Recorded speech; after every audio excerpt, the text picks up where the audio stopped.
Salut à tous, c'est Eddie. Alors aujourd'hui on se retrouve pour un tutoriel Luminar 4 avec les plugins. Voilà. Alors pourquoi avec les plugins? Je vous explique simplement que en fait on va utiliser Luminar 4 en programme host, on va dire, en programme principal, et on va utiliser d'autres logiciels en plugin à partir de Luminar 4. Vous allez me dire, Eddie, est-ce que c'est vraiment possible? Oui, effectivement c'est possible et je vais vous montrer ici dans 2 minutes. C'est parti. Alors là, j'ai pris une photo d'exemple de Gonwalo. Vous connaissez ce coucher de soleil. Une des photos qui est un petit peu plus avancée avec le coucher qui est là. En zoom, je crois que c'est en 30 mm.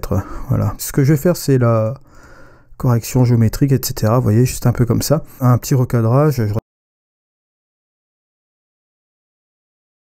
Voilà, juste un peu là. On va dire que c'est pas mal comme ça. Je vais revenir avec l'outil lumière. Bon, alors l'outil lumière, on peut faire, allez, une petite balance des blancs. Je vais avancer cela ici, hop, prendre ma petite pipette, tac, voilà, je vais baisser cela, et hop, on retrouve notre balance des blancs. Ça, c'est la petite technique assez sympa. Je vais laisser Luminar par défaut, voilà. On va simplement ouvrir un peu les ombres, hein, juste un peu comme ceci, pas trop, voilà. Et je vais baisser un peu mes hautes lumières, hein, voilà. Peut-être ramener le blanc, juste ici, le point blanc, juste là. Et là, on retrouve déjà la texture, comme vous voyez ici, de la roche, qui est pas trop mal. Bon, je fais un petit peu des retouches de base, et vous allez comprendre pourquoi. Je vais peut-être jouer un peu avec l'amélioration. Allez, on peut s'amuser à jouer avec l'accent, qui va peut-être nous rajouter encore plus de petits peps, comme ça, détail. Pas trop mal. Voilà, c'est pas mal. Cette fois-ci, avec Luminar 4, vous savez très bien que on peut l'utiliser en tant que plugin pour Lightroom ou Photoshop. Ça, inutile de vous le dire. Mais à l'inverse, vous pouvez également aussi jouer avec Luminar 4 en tant que programme principal. Et vous pouvez utiliser, vous voyez ici, l'option plugin. Vous avez ici toute une liste de plugins, hein, de vos programmes qui sont installés. Généralement, les version Topaz fonctionne très bien, et vous avez aussi d'autres programmes. Bon, ici en l'occurrence on a Exposure X5, je reviendrai un petit peu en l'occurrence là-dessus. Là vous voyez ici, ça fonctionne pour Topaz Studio 2. Alors vous allez le retrouver ici, bon là moi en l'occurrence je l'ai ici, Topaz Studio 2, mais vous pouvez le retrouver dans Autre qui est ici. Si vous ne l'avez pas dans la liste là, moi je l'ai dans la liste ici, vous allez sur ouvrir le plugin et vous cherchez le programme avec l'extension plugin. Par exemple on fait ça.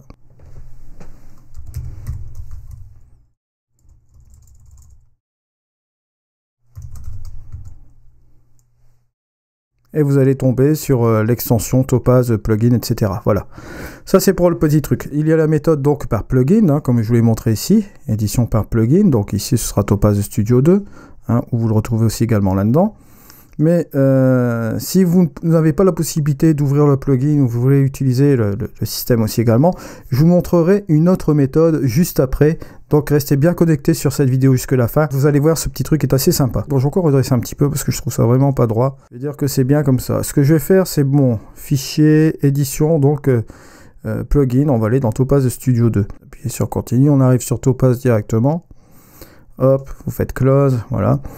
L'avantage, ici, c'est que Topaz Studio 2, je vous le rappelle, vous avez une version d'évaluation d'à peu près une trentaine de jours, donc allez le télécharger, vous avez le lien dans la description de cette vidéo juste en dessous, donc allez directement sur ce lien-là, vous téléchargez cette version d'évaluation, et vous pouvez faire les tests.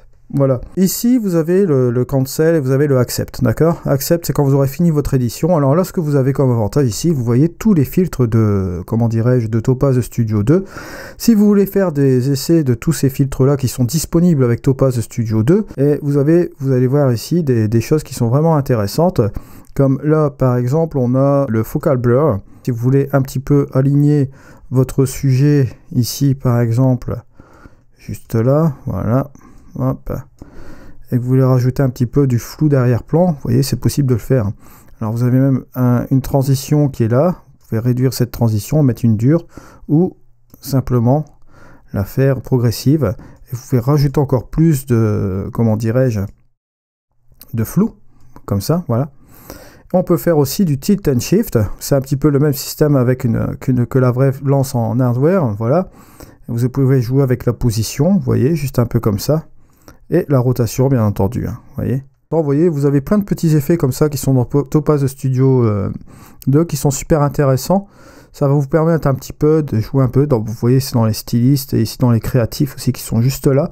On a même des trucs comme le motion blur, vous voyez. Bon, en effet zoom, vous pouvez même rajouter du motion comme ça.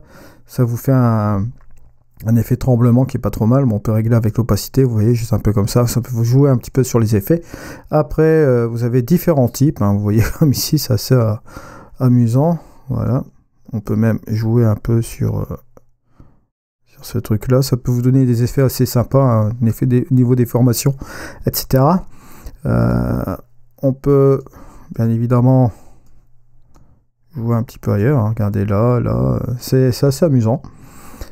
Ça, je vous parle un petit peu de tout ce qui est filtre, on va dire, dans les créatifs. Hein. L'effet Bloom qui est assez bien aussi. Bon, je vais enlever l'autre qui me perturbe quand même un peu, le motion blur. Hop, voilà. Et on va retourner sur le Bloom. Voilà. Celui-ci, là, c'est super sympa. L'effet Bloom, vous voyez, ça va vous donner un effet assez sympa au niveau des couchers de soleil. C'est vraiment utile. Vous allez le voir. Hop, on peut monter même le threshold, juste un petit peu comme ça. On va jouer sur les hautes lumières, vous voyez, petite lumière particulière, un effet rêve sur votre image. Regardez un petit peu si vous faites un peu la différence entre le avant et le après, c'est assez sympa. Et n'oubliez pas que dans Topaz Studio 2, vous avez les masques de luminosité qui sont directement ici. Donc ça peut être super sympa. Et là, vous pouvez jouer par exemple avec le masque. Bon, la transparence par exemple, on va l'enlever. On va utiliser peut-être un niveau gris comme ça. Vous allez appliquer par exemple un petit peu de bloom juste ici, vous voyez. Juste un petit peu comme ça. Bon, là, je le fais à la souris vite fait. Hein. Bon, il se peut que vous le fassiez aussi avec le stylet. C'est super sympa. Vous pouvez jouer aussi avec le radius du stylet et le soft aussi. Ça, c'est la manière vous allez ramener un petit peu comment dire ça, l'effet. Juste un peu comme ça. Voilà. Ça, c'est un petit truc assez sympa. Vous pouvez même jouer avec l'opacité, etc. Vous avez tous des systèmes de masquage. Bref, c'est super bien fait. Vous avez des masques de luminosité aussi qui sont juste là. Là, par exemple, vous allez sélectionner un masque qui va être là. Vous pouvez jouer sur cette luminosité juste un peu comme ça. Vous voyez là. Bon, là, on a gardé le précédent masque. Hein. Vous pouvez jouer sur le range, juste un peu là. Vous pouvez jouer plus sur les tons moyens, vous voyez. Il y a tous des trucs qui sont assez sympas. On peut même rajouter un filtre gradué. On peut faire un ajustement qui va être juste ici, qui va être un petit peu plus, on va dire, pointilleux et plus péchu. Juste un peu comme ça. Rajouter un petit peu plus de contraste ici, voilà, et jouer sur la densité. Voilà, il y a beaucoup de choses à faire avec ce masque, comme vous voyez là. Sur ces masques de luminosité aussi, il y a beaucoup de possibilités. Bon, je passe encore en revue toutes ces choses-là. C'est juste pour vous montrer un titre d'exemple. Si par exemple vous voulez jouer avec le Hygromix, assez sympa. Voilà, je vais taper là-dessus. Hop, je vais prendre ça. Ça va être une espèce de petite texture comme ça. Il est en train de le charger apparemment. Voilà. Si je joue avec l'opacité, bon, regardez, ça va donner un petit peu un effet peinture un peu sur votre image. On peut même jouer avec plusieurs contrôles qui sont ici, vous voyez. Et le style, on peut même l'accentuer juste avec ces différentes formes qui sont là. Voilà.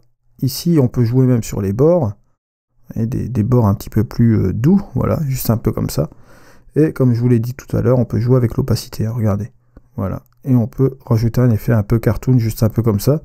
C'est assez sympa, ça fait des trucs qui sont pas trop mal. Bon, là, c'est le remix, hein, comme je vous dis. Bon, on peut jouer avec d'autres trucs aussi. Vous avez l'abstraction ou bien l'impression qui est vraiment géniale. Vous allez voir. L'impression, ça va vous permettre de faire une petite peinture, vous voyez, mais sélectionnez votre pinceau qui va être super bien, là, regardez, hop. Et ce qui va se passer, vous allez pouvoir jouer avec la taille de votre brosse, coup de pinceau, un peu comme ça. On peut jouer bien entendu avec l'opacité. Bon, je vais enlever le mix, ça perturbera moins, voilà. Et je reviens sur l'impression, vous voyez. Et je vais repartir un petit peu avec cela. Regardez, je vais monter un peu là. Et là, je dois dire que c'est quand même pas mal. On a un effet peinture qui est bien. On peut rajouter plus de peinture avec ce deuxième curseur. J'avais fait un petit peu toutes les définitions. Je vais vous mettre le lien vers la vidéo. Là, regardez dans l'étiquette qui va être juste au-dessus, qui va être mise. C'est la description de Topaz 1, le Topaz Studio 1. Mais tous ces filtres que vous voyez ici sont d'actualité. Ils les ont repris. C'était tous les filtres Topaz Adjustment. Ils les ont tous regroupés dans le 2. Vous avez plein de possibilités. Bon, comme ici, le smudge. Ce truc-là, c'est pour vous permettre de donner des coups de pinceau un petit peu plus différents. Et comme je vous le dis ici, voilà, on va repartir un petit peu en haut. On peut sélectionner d'autres coups de pinceau. Vous voyez, comme celui-ci, celui-ci ou celui-là. Et après, c'est à vous de régler un petit peu ce qui se passe là. Vous pouvez mettre encore plus d'opacité pour regarder ce que ça donne. Bon, là, c'est un petit peu trop fort au niveau de l'effet. Vous pouvez baisser un petit peu cette opacité pour donner un petit effet assez sympa. Comme vous voyez là, si on fait la différence, regardez avant, hop, et après, on a un petit filtre assez sympa. Vous voyez, ça marche très bien. J'ai pas passé en revue tous les filtres de Topaz Studio 2. Je vous mets le lien vers la, comment dirais-je, vers la formation Topaz Studio 1. Ils sont décrits un à un dans cette formation-là. Donc je vous mets la petite formation sur l'étiquette qui va s'indiquer en haut de la vidéo. On va, quand on a terminé, appuyer sur accepter. Accepte, juste ici. Et on se retrouve, bien entendu, dans Luminar 4. Et regardez ce qu'il y a de magique là-dedans. C'est que vous allez ici, dans les calques, et vous allez retrouver le fameux layer qui est juste ici, du Topaz Studio 2 qu'on a fait. Regardez. Je vais l'enlever, on retrouve notre nef qui est juste en dessous, et je le rajoute, et on retrouve la texture. Et ce qui est encore plus magique, vous pouvez jouer avec cette opacité qui est là. Voilà, juste un peu comme ça. Vous pouvez mettre des masques de luminosité, etc., comme il bon vous semble. Et donc voilà un petit peu comment cela marche avec Topaz Studio et Luminar 4. Vous voyez, on pourrait même encore retravailler avec les filtres derrière Luminar 4. On pourrait repartir sur la lumière, repartir sur un truc un peu différent. Mais c'est deux calques qui fonctionnent ensemble. Vous pouvez faire des trucs assez sympas. Bon, si par exemple vous rajoutez du mystique, vous pouvez encore le faire là, juste ici. Ça peut rajouter encore quelques petits trucs assez sympatoches. Bon là, en l'occurrence, si je fais le avant et le après, ouais, c'est pas trop mal. On peut faire des trucs vraiment super sympas. Bon, je vais revenir sur mon image d'origine, je vais décocher et je vais faire supprimer un calque, voilà. On revient sur celle-ci, donc vous voyez, bon ça c'était la première possibilité. Maintenant, si vous n'avez vraiment pas la possibilité d'utiliser la fonction plugin et que vous ne trouvez pas votre programme, l'autre possibilité c'est de travailler comme ceci et d'envoyer le TIFF directement en exportation. Là vous allez là, juste ici, et vous faites exporter l'image. Vous allez avoir cette fenêtre qui va apparaître. Vous réglez cela en TIFF. Vous ne mettez pas de compression, bien sûr. Vous mettez 300 pixels. Bon, l'espace de couleur pour photo RGB, bon, pour garder maximum de trucs. Netteté, bon, sans netteté. Redimensionnement original, voilà. Et là, vous allez sélectionner, par exemple, bon, je vais aller sélectionner cela là. Et on va aller un petit peu là-dessus. Je vais faire un nouveau dossier. Je vais faire un dossier. TIFF Ext, voilà, juste comme ça, et faire créer, voilà. Dans ce dossier là, nous allons mettre le dossier, bon, les topazes, picture edit, voilà. Et on va faire enregistrer, voilà. Voilà, une fois que ça c'est fait, vous fermez bien entendu Luminar 4. Hein. Vous allez directement dans le dossier qui a été créé, bon, TIFF extérieur, voilà, puis bon, topaz ici, en TIFF, voilà. Vous allez retrouver votre image, juste comme ceci. Et là, ce qui va se passer, bon, vous allez rajouter des filtres, etc., etc. On peut s'amuser sur pas mal de choses. Bon, là, ici, vous pouvez jouer sur ce truc-là avec l'exposition des bords, qui est assez amusant, vous voyez, juste un peu comme ça. Ça peut vous rajouter des choses intéressantes, là. Regardez, hop, peut-être juste un peu comme ceci, voilà. Je donne un petit exemple, hein, voilà. Hop.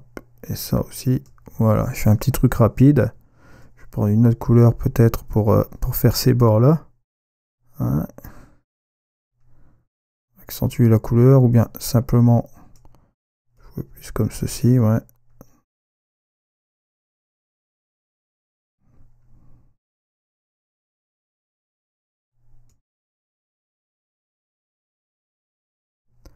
Voilà, peut-être juste un petit peu comme ceci. On va rajouter encore un autre filtre par exemple, bon, un bloom. Je vais m'amuser, rajouter plus de bloom, juste un peu comme ceci. Hop, on rajoute encore un filtre peut-être. Allez, on va s'amuser un peu. Bon, du radiance ici, c'est assez amusant. C'est un effet assez électrique, on va dire. Vous allez voir. Voilà. Et je vais même jouer sur l'opacité, voilà.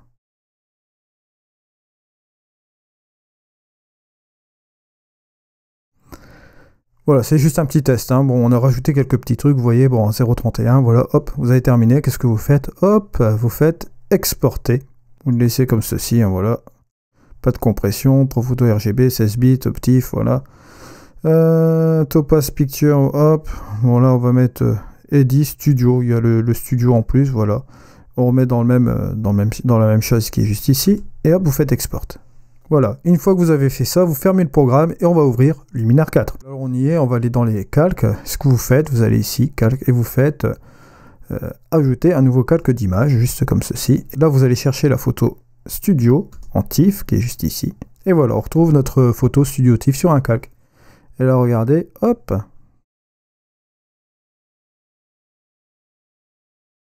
On peut bien sûr